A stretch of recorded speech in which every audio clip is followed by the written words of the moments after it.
Students, आपको इस transaction के लिए जो आपको सामने नज़र आ रही है जर्नल एंट्री पास करनी है।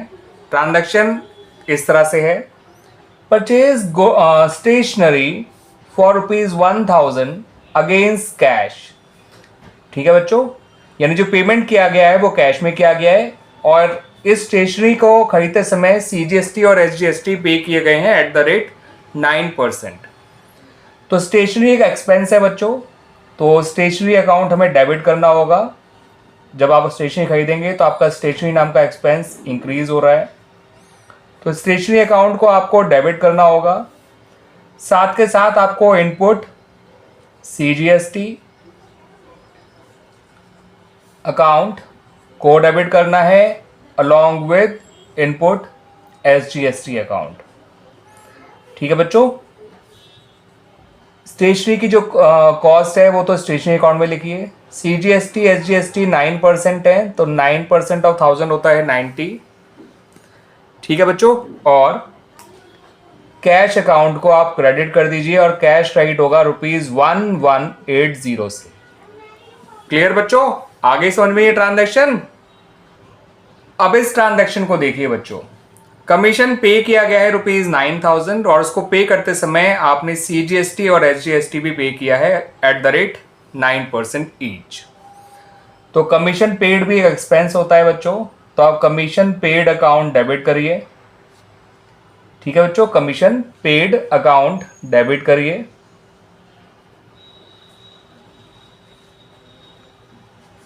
और इसके साथ GST भी पे किया है, तो इनपुट CGST अकाउंट को इनपुट SGST अकाउंट को भी आप डेबिट करेंगे।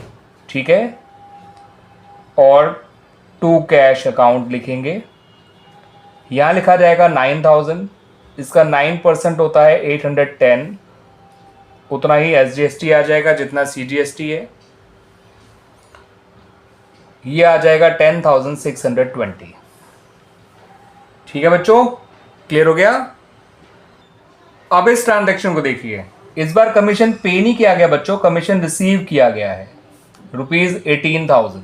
तो यहां पर इनपुट CGST नहीं, आपको आउटपुट CGST रिकॉर्ड करना है बच्चों, याद रखेगा।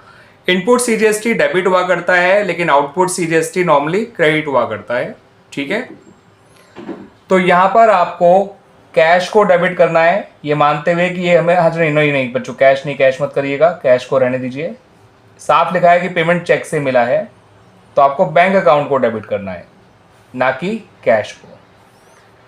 तो बैंक अकाउंट को डेबिट करिए। टू कमीशन रिसीव्ड अकाउंट लिखिए, कमीशन रिसीव्ड अकाउंट क्रेडिट हो जाएगा। कमीशन रिसीव्ड इनकम है और इनकम बढ़ती है तो क्या होती है बच्चों, क्रेडिट की जाती है। और साथ के साथ आपको आउटपुट CGST अकाउंट और आउटपुट SGST अकाउंट को क्रेडिट करना है। ठीक है बच्चों, कमीशन रिसीव्ड में आप लिखिए 18,000, इसका 9% होता है 1620, 18, 19, 20, 21, 240 आ जाएगा, ये 21240 ये आ जाएगा बैंक में, क्योंकि पेमेंट आपको चेक से रिसीव हुआ है, दैट्स वाई बैंक को डेबिट करना है, ना कि कैश को। क्लियर हुई बच्चों ये ट्रांजैक्शंस आपको अच्छी तरह से। तो यहाँ पर हमने स्टेशनरी जब खरीदा वो एक एक्सपेंस था, कमीशन जब पे किया वो एक एक्सपेंस था, लेकिन जो कमीशन रिसीव किया तो वो इनकम था। एक्सपेंसेस डेबिट होते हैं, इनकम क्रेडिट होती है। और जब आप कोई भी एक्सपेंस पे करेंगे तो उसमें जो GST पे करेंगे वो इनपुट CGST SGST में आपको रिकॉर्ड करना है और वो डेबिट होते हैं। बेचते समय आपको आउटपुट CGST SGST के नाम से रिकॉर्ड करना है और ये क्रेडिट हुआ करता है। Input CGST and SGST asset की तरह है बिजनेस के लिए, और आउटपुट CGST एक लायबिलिटी है। एसेट बढ़ती है तो डेबिट होता है और लायबिलिटी बढ़ती है तो क्रेडिट होता है ना बच्चों। आगे समझ में ये बात।